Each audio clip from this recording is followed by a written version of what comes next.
Alright, welcome to Webster Grove's 8th grade science. This is chemistry unit, goal 3. The goal is that students will use the kinetic molecular theory to illustrate particle arrangement and movement in each state of matter.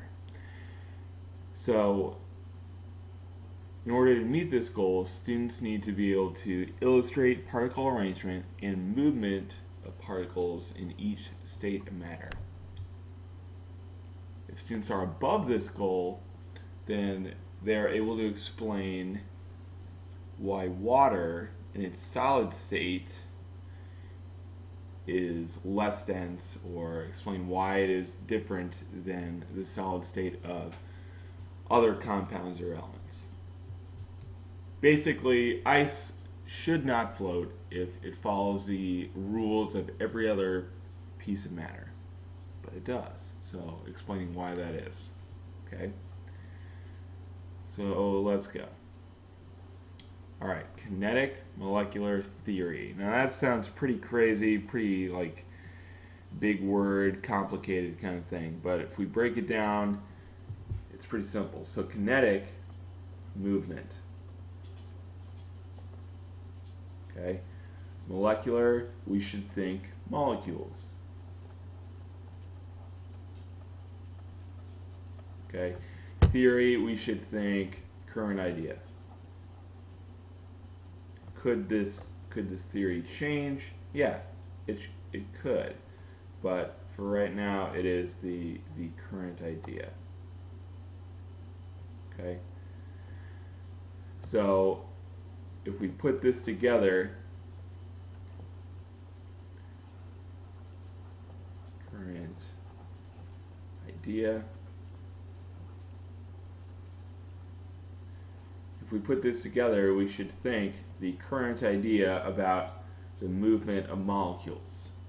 Alright, so that's kinetic molecular theory. The two parts that we're going to talk about in this goal are right here. Parts A and part B. All atoms and molecules are in motion, always moving. And B, the motion of these atoms and molecules is random. There's no particular order to their movement. They are moving randomly. So those are the two parts we're going to talk about in this goal. The other parts down here, these parts, we're going to talk about in goal 3. Sorry, goal 4. Okay, so that will be next. So we'll come back to those. But for now, these two things: atoms and molecules are in motion, and the motion of these atoms and molecules is random. Okay, so we know that there are 3 states of matter. What you need to know about solids, liquids, and gases is here. Solids have a fixed shape and a fixed volume. So what that means is you have a solid, okay? You cannot change how much space that solid is taking up. If you crush it, it's still going to take up the same amount of space.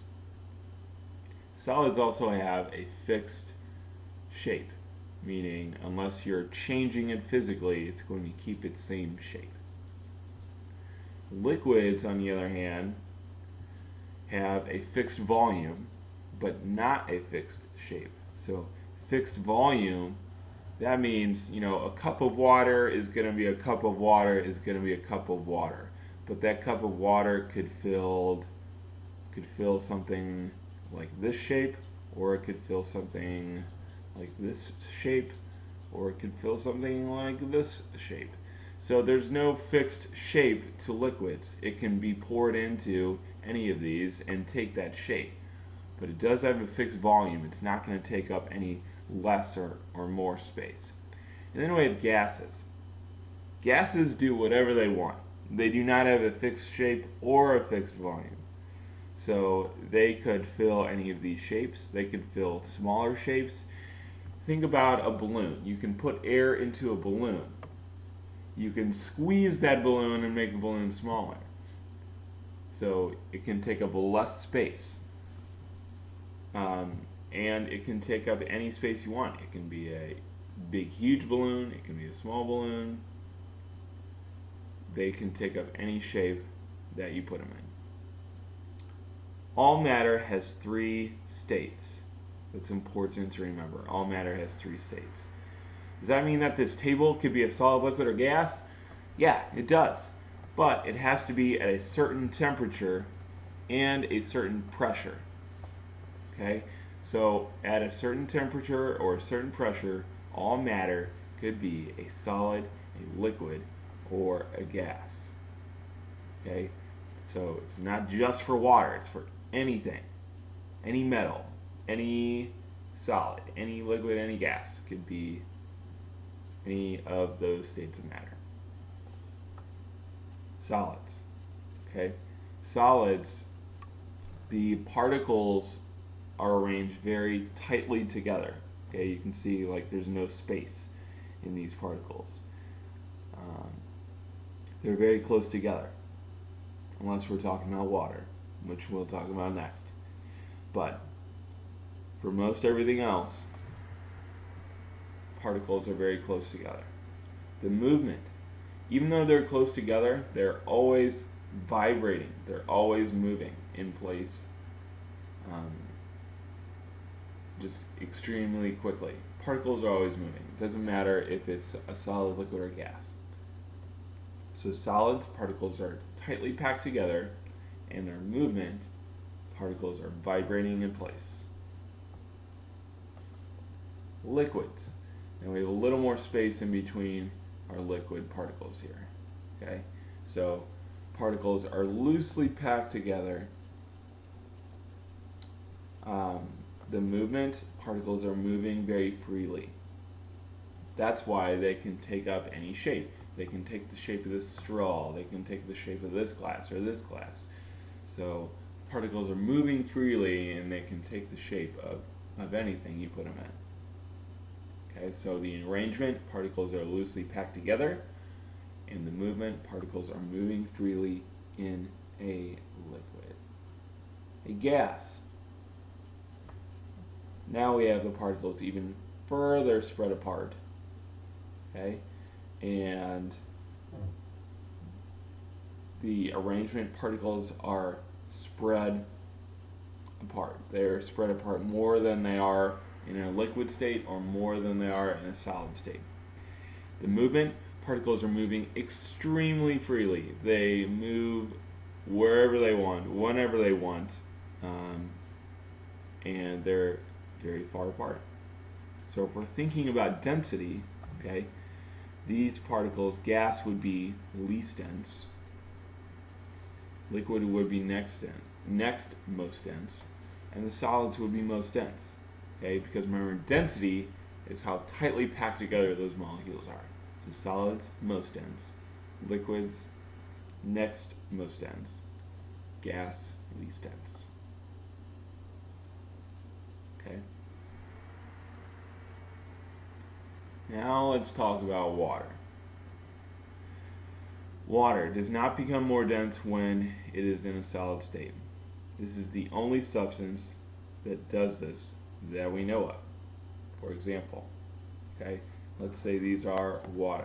Let's say these are molecules. So in normal substances, this would be a solid. Okay, and then in the next goal, we're going to talk about how when you add temperature, particles move a little faster. They spread out. Okay, so this would be a liquid. And then this would be a gas. Okay? But for water,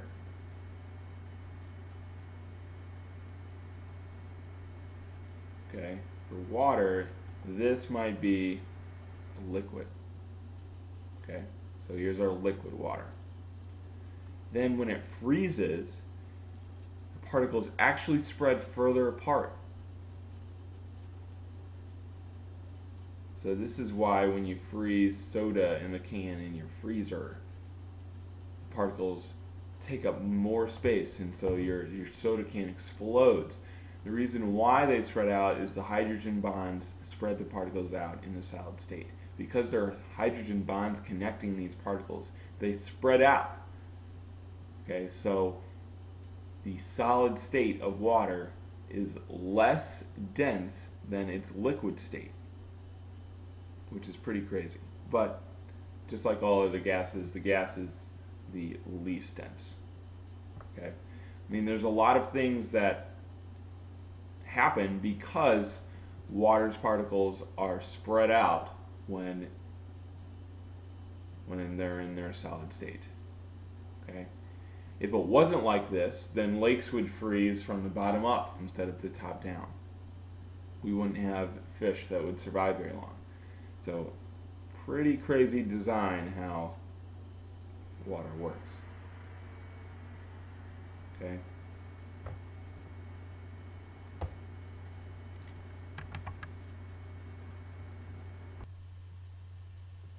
All right, we're going to check out a quick video to see what happens when water freezes in a contained space. Okay, here we go. These extreme temperatures, you would stay inside, but this is just like a huge laboratory for somebody doing science experiments. One of our viewers called and said that she heard a huge explosion in her garage during the night, and when she went outside, she found that it almost looked like there was snow all over. Maybe the roof had caved in. Come to find out, it was actually the culprit was a soda bottle. If you take a look at this one here, it's not completely solid, so there's still a liquid on the inside. It was sitting there, and the bottom puffed out just a little bit, just enough to fall over. The most vulnerable part of it is right here like this. This is under extreme pressure, so when it hits, it kind of, there's a reaction. So here, watch this as it hits, watch. After the explosion, the side bursts out, and you get this instant slushy that's inside. This is what she found all over her garage, and that sound of that gunshot explosion was the pressure released here when it happens, all because the liquid freezes, and when it freezes, it expands and falls over and hits the top. Okay, so there was definitely some noise amplification there. You're not going to get that kind of same reaction, but yeah, that's what's happening. You have water that freezes, and when it freezes, the particles spread out and they take up more space.